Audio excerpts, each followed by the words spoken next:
Okay, we're starting to record. We still don't have a quorum yet, but we had a quorum confirm with us via email, which happened last time and one person Okay. didn't show up, so we didn't have a quorum, but So I understand BUSD just hired another one of my ex-colleagues. yeah. So Dave, you know that we had a running joke for the longest time that we were Oakland North because we got a whole bunch of people from Oakland. That was kind of like the Javetta thing. So now we're starting to become San Francisco East. Yeah. Did you work with Nikki, David? Yes. Oh, great. Yeah, I worked with Brent very closely, and I worked with Brent much closer than I worked with Anikia. She was newer, and I was transitioning out as she was sort of taking over as an assistant soup. But I liked her a lot. She's high energy, very smart, all about access and equity. And I feel good about it in that I like, having served under 6 superintendents in 15 years in San Francisco, I like superintendents that are young with lots of energy, that are coming in, maybe it's their first superintendency, because they're not waiting to retire, right? They're ready to do work. Yeah. And I think she'll come in with that, Ty, and but I don't know her that well. Okay, but that's a good report. I'm excited about her for the same reasons, and was really impressed with her. So, Well, I know that Michelle Lawrence, who I know, yeah, wanted me to connect her with Michelle. Mhm. I don't know if you don't think that's a good idea or not, but to just talk about what it's like to be superintendent of Berkeley, right? I think it's a good idea. Yeah, Michelle's pretty smart. She is. She's got good insight and Yeah. experience with us. So yeah, I think you'll like her. I don't actually know why whatever happened, why Brent decided to move on. He was one of my favorite people in San Francisco. He's very soft-spoken. I'm going to stop sharing that. Sorry, folks.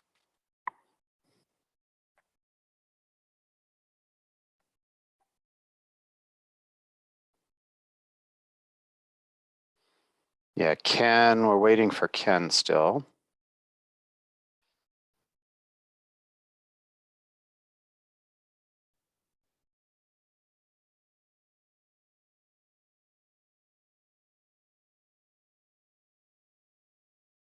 Where did it go?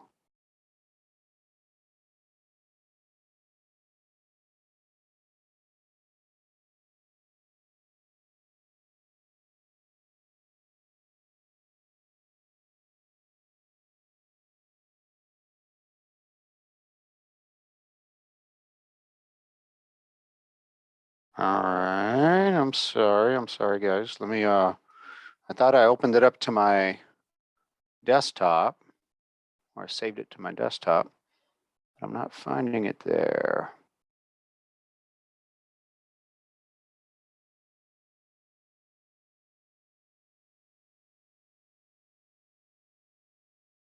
Is it in your email, Steve? Say again? Is it in your email? Yeah, it is in my email.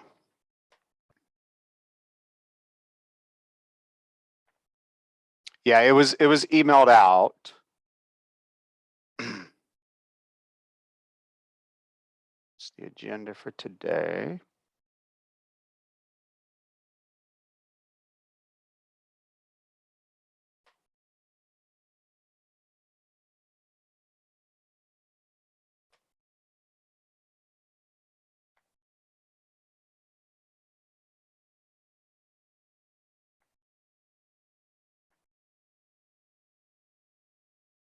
Here it is.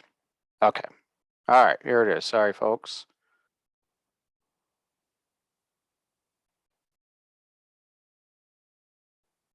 All right, Jordan, there you go. Meeting is called to order. Do you want to do attendance? You can just write down attendance. Approve agenda. Do you want a motion to approve the agenda? Oh, actually, I guess we can't, can we? Because we don't have a quorum. We don't have a quorum. Right. Yeah, okay. So, why don't, are you guys able to look through the minutes? We can save the minutes till the next meeting if you all want. Well, no, let's move through all the information items. And if another person comes, we'll go back. Yeah, let me do that. Okay, so let me get, I'm gonna stop sharing again. Okay, back to the annual plan.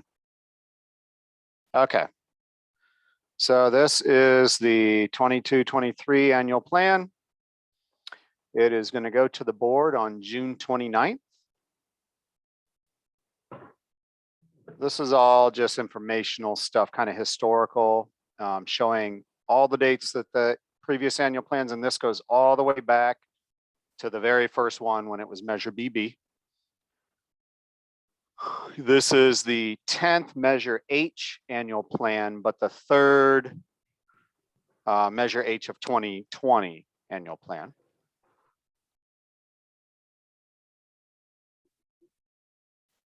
Okay, you guys have all seen this many times and you can look at it anytime. It gives you kind of just a synopsis of our sites. We get 23 sites, 100 acres of land, about 1.8 million square feet of built space. These are the core responsibilities of the measure. So I highlight this committee comments. This is one of the big ones. And last year, you guys were very new, so you didn't feel that you really had enough to do any comments to the board. But this year we can. But we could come back to that again. Let me go over. So this piece is not finished yet and updated for this year. You guys will all see this again before it goes to the board. But this is our goals from last year and what we accomplished. Again, it's not updated, but when it is, you will see our goals for this current year and what we feel we've accomplished. And then the next piece is goals for next year. And these goals are for myself, the director of facilities, and the operations manager.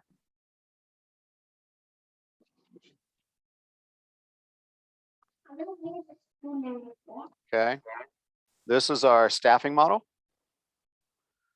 And I expect to have only one vacancy at the beginning of the year. So this I'm looking at starting July 1, just one maintenance technician vacancy. And we do have a list, so it's possible that that position gets filled fairly quickly. So John, can I ask you a question? Yeah. So this is only maintenance, not custodial, right? Correct. Okay. And at BUSD, what I'm new to, your carpenters, your electricians, your plumbers, your HVAC guys, your key shop, they all fall under the heading maintenance engineers? So for the most part, so the security engineer right here, that's the locksmith. Okay. Okay, so he does not fall, that person does not fall under. There's a telecommunication specialist.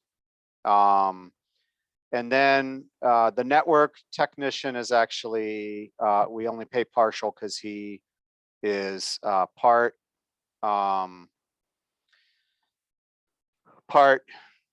IT and part, maintenance. But yeah, so basically what the district did, and this is just before I got here 15 years ago, Lou Jones reorganized the department.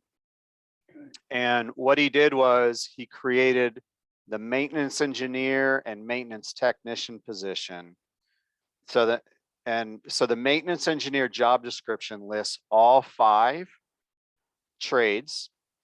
And the minimum requirement is you have to be journey level at 2 of the 5. Okay, Okay.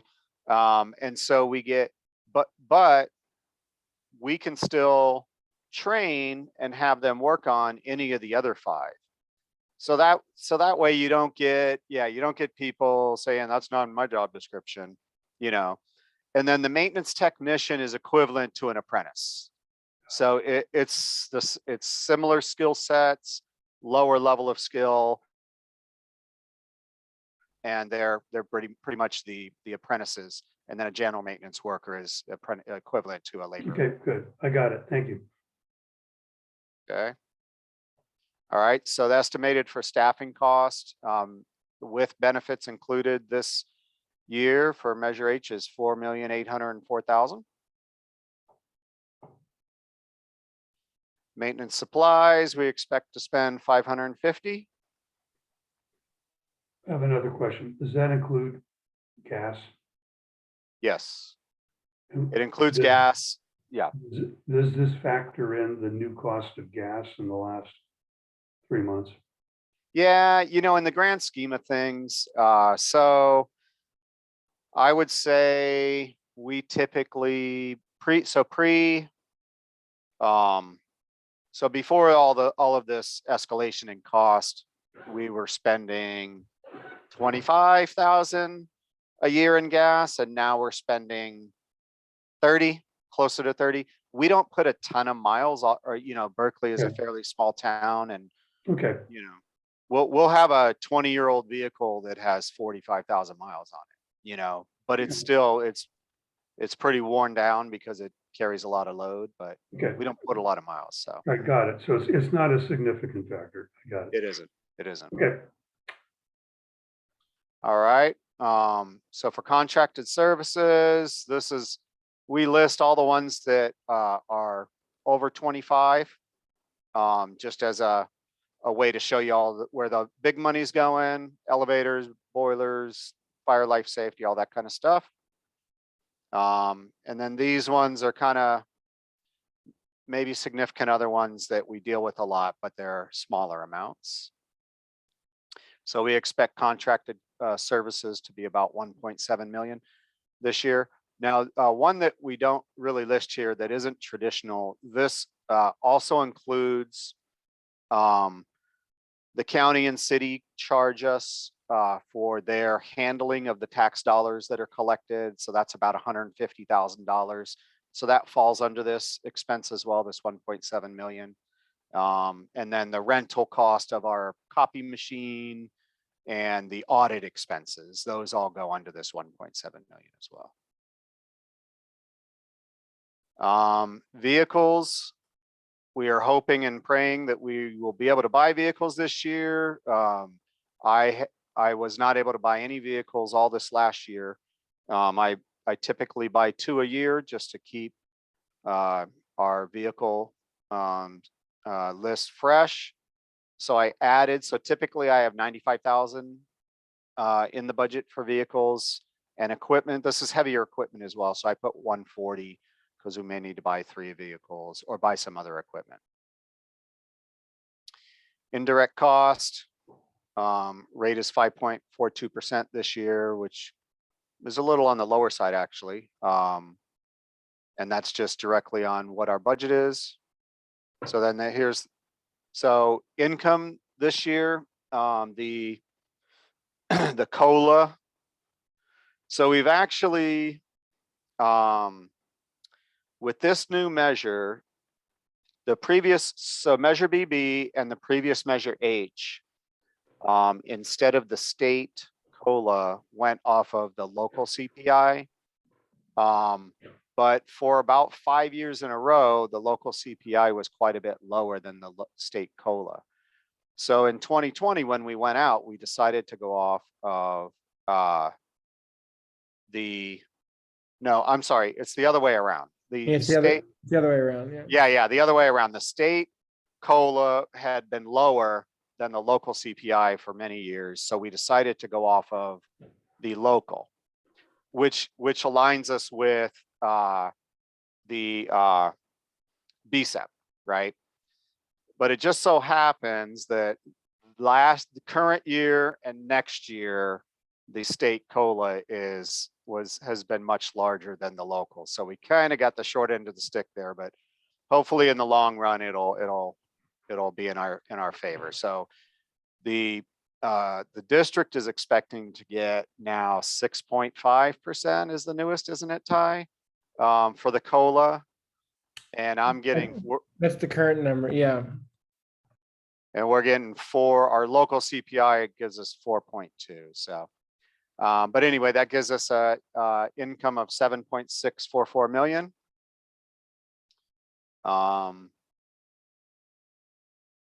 And I don't really understand why the interest is always so low. We don't get much in interest, so it's not really a factor.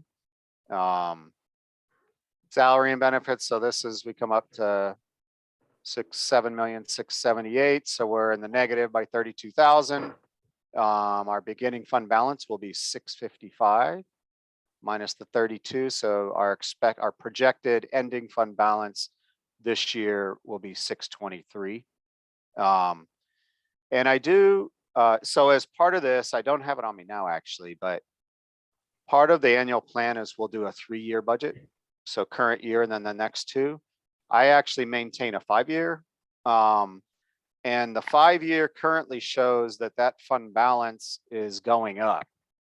So this year I spent, the next couple of years we'll spend a little more and that fund balance will go down some, but then it starts trending back up unless we decide to spend more money. So in my notes here, we kind of already talked about Steve, sorry, can I ask you a question? Sure. If the we're in bargaining right now. So if if an increase in compensation for your employees outpaces the local COLA, you'll have to take that into account, right? Because your budget is responsible for those increases. Yes. Yes. So it'll be slightly offset by BARA because they pay 7%. So that'll give a little, but I list down here my assumptions. And so my salary projection includes a 2.5% increase in salary and benefits, which is more than typical for step and column. So yeah, if the increase to employee salaries gets into like 3-4% range, then my salaries expenses will go up. Well, maybe, I mean, we're right in the middle of negotiations, but maybe just check with Pauline about what she thinks, would be the most reasonable projections. Yeah, I will. I got this projection from Pauline, but it's older. So I will check with her before we finalize this to see if she has a better idea of what she thinks. Yeah, I saw 5% over 2 years. So I just put 2.5, but it's just up in the air. I mean, and the May revise just came out. So, and